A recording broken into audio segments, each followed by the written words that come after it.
Thank you. I yield back my time.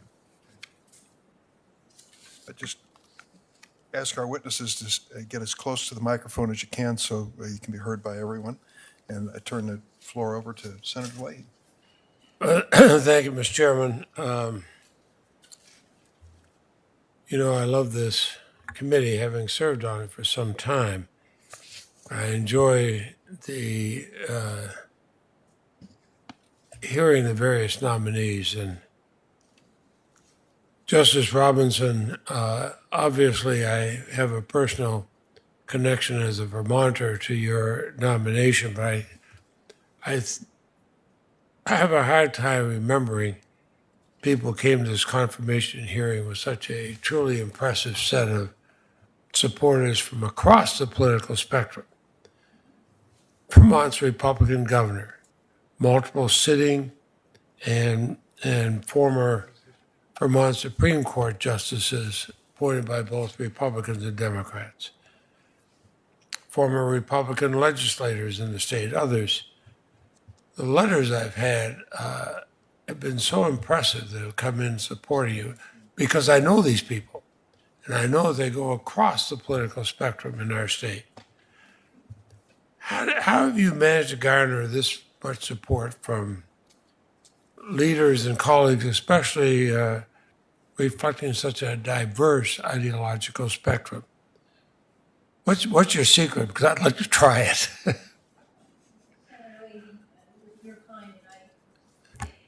You're kind, Senator Leahy, and I appreciate the question. I treasure the sense of collegiality in the Vermont community among leaders across the political spectrum, and I have felt privileged to be a part of those conversations.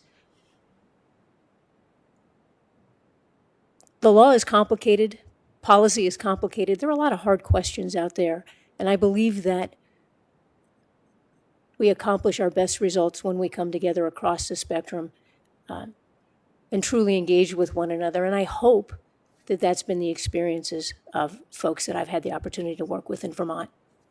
Thank you. Like so many of the men and women who have been nominated to our various courts of appeals, you've got a long and proud record of advocacy on behalf of certain causes.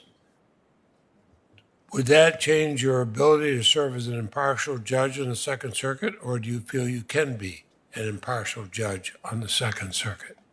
Thank you, Senator Leahy. I hope that a fair read of my record for the last decade as I've served on the Vermont Supreme Court reflects my commitment to judging fairly and impartially and my departure from my prior phase of my career as an advocate. And I would expect to bring the same sense of commitment to the rule of law if I were confirmed to serve on the Second Circuit. Could you just kind of elaborate on that? Because you have had 10 years as a Supreme Court justice. You've had to hear cases of a multitude of things. You've had to serve with other colleagues that come from a variety of political and academic backgrounds. What kind of lessons did you learn that would teach you to be impartial? Well, I think we have to recognize that all of us bring ourselves to the business of judging and the responsibility of judging. We bring our background, our experience, and our attitudes. But our challenge and our responsibility as judges is to transcend that and interpret and apply the law in a way that is reflective of the law's commands. And one of the many checks and balances built into the legal system to help us overcome our individual perspectives is the give and take amongst judges on an appellate court. And I've always treasured that. I have tremendous respect for my colleagues past and present on the Vermont Supreme Court. And I have no doubt that I've been a better judge because of what they've taught me in difficult cases that we've confronted together. Well, you've also served as chair of the Vermont Access to Justice Coalition.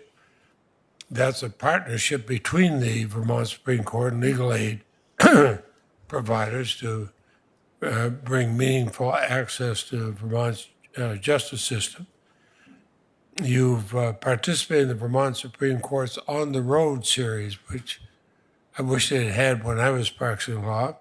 You've held hearings in communities across Vermont to increase transparency. How are these kind of things important to the way judges carry out their duties? And that'll be my last question. And I apologize to Ms. Sung, but I strongly support her nomination. Go ahead. Thank you, Senator. I think it's important as judges that we find ways that are appropriate to engage in the broader community, the broader legal community, and the broader community at large. And those are examples of ways in which our court as a whole, and myself and my individual committee work, have tried to be part of the Vermont legal community and make the kind of systemic change that we don't make in our adjudicative role when we decide individual cases.